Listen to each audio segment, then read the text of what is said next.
আজকে আমি রমার রান্নাঘর থেকে আপনাদের সামনে একটা নতুন অনেক আইটেম নিয়ে আসছি। সেটা হচ্ছে আলু পটলের রসা।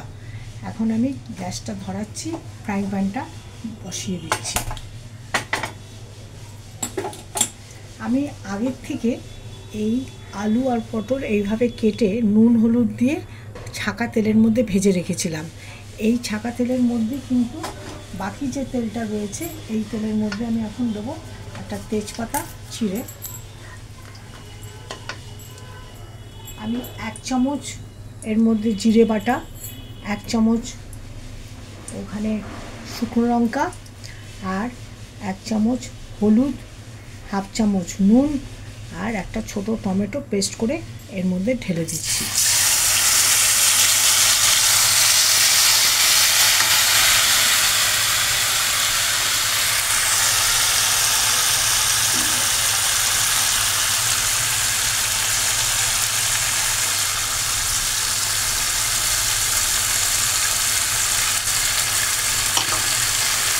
এর মধ্যে আমি এইগুলি ছেড়ে দিচ্ছি।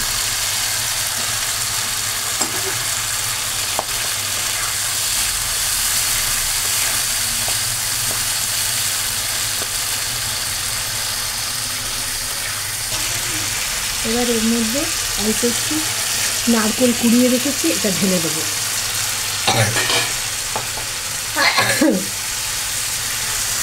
এবার আঁচটাকে কমিয়ে এর মধ্যে 1 চামচ কাজু বাটা, 1 চামচ পোস্ত বাটা রেখেছি, এটা ঢেলে দেবো।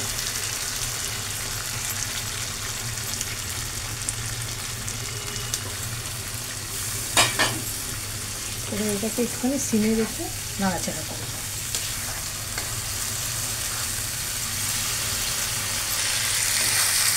মশলাটা কষানো হয়ে গেছে, এবার আমি এটার মধ্যে জল ঢেলে দিচ্ছি।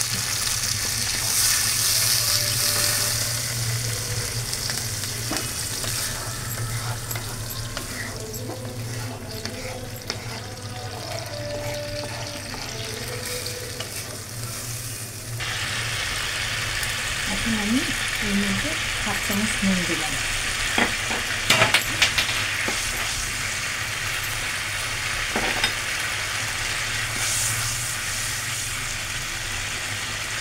আমার রান্নাটা কমপ্লিট হয়ে গেছে। এবার আমি গ্যাসটাকে বন্ধ করে দিয়ে উপর থেকে গরম মশলা আমি ছড়িয়ে দিচ্ছি।